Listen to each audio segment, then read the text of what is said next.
Bilan du 9 août, donc là, pas grand-chose dans le calendrier. Earning, pas grand-chose. Donc la clé ici, c'est de voir, c'est du price action en fait, de voir que PBJ, PBEU fait support, donc il y a une forte proba d'aller tester PBJ, PHEU. Donc dans la stagnation sur RB50, il faut continuer à acheter avec cette thèse. Et ça, c'est un signal que j'ai repéré, j'aurais dû utiliser. Seule erreur ici, c'est qu'à un moment donné, je fais du half size. Bon, il n'y a aucune raison de faire du half size, soit je rentre en position, soit je rentre pas.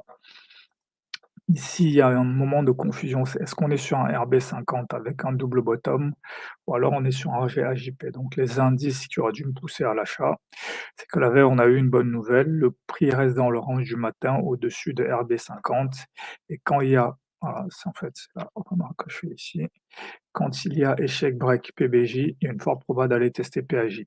Ensuite, il y a le DXY qui stagne, le rebond sur le haut de 15h30 et respect du bas du Marou qui a créé le RB50. Donc ici, ça donne ici, pas de signal, pas de signal. Ici, je peux commencer à acheter en me disant qu'on va peut-être breaker. Ici, j'ai une déviation réintégration. Ça, en M5, ça donne même un épaule tête-épaule sur le dos. Là, petit moment de pause. Ici, voilà, le milieu du marou est respecté. Donc là, c'est un signal d'achat. Donc je peux racheter ici en me disant que là, j'ai un test 1-2, on va peut-être breaker à JP. Donc c'est là que commence la confusion parce que ça peut aussi être un double top. Donc c'est là où il faut que je me souvienne de mes indices pour lesquels il vaut mieux rester acheteur ici.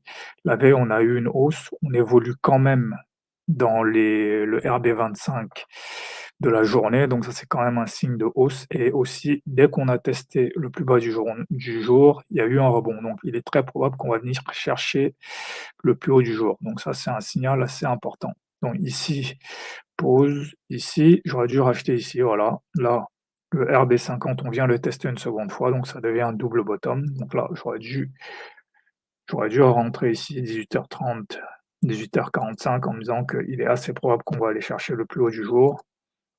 Donc voilà, ici, on vient le chercher, déviation.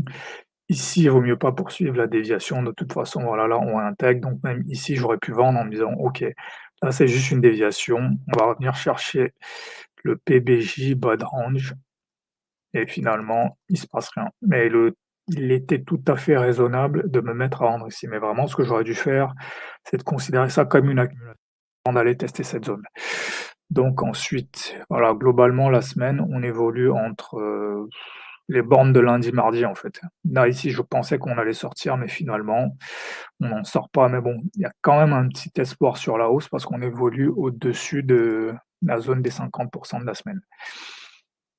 Donc là, si je regarde le dos, voilà, on évolue dans les bornes de lundi. Là, il y a eu ce rebond-là qui est pas encore confirmé et là, la semaine prochaine, c'est le CPI, donc voir, je pense que là, les marchés vont pas attendre le CPI. Donc pareil, là, on évolue globalement dans les bornes de lundi, mardi avec un léger décalage vers le haut. Le FTSE Le FTSE, voilà, le matin, il y a cette hausse et puis ce break, ensuite stagnation au-dessus d'AJP qui était un bon point d'entrée. Je peux voir ça ici en M5. C'était un bon point d'entrée ici, des bons points d'entrée ici pour aller chercher une seconde leg. Ensuite, le DAX. Donc le DAX, c'est un peu la même chose. Il y a ce breakout ici, test 1-2, je peux rentrer ici pour aller chercher une déviation ou un break. Donc voilà, je peux voir ici aussi pareil en M5. Ensuite, pareil, on évolue globalement dans le rang de lundi, mardi. Donc ça ressemble quand même à un triangle ascendant. Donc peut-être une phase d'accumulation avant d'aller chercher HHP en fonction du CPI, je pense. Donc voilà pour l'ensemble de la semaine. Pas pas grand-chose d'autre. Donc oui, rappel, voilà, comme souvent, se rappeler que c'est pas tous les jours où je vais essayer d'avoir un run, voilà. Il y a des jours où juste accepter de prendre, mes 2-3 trades.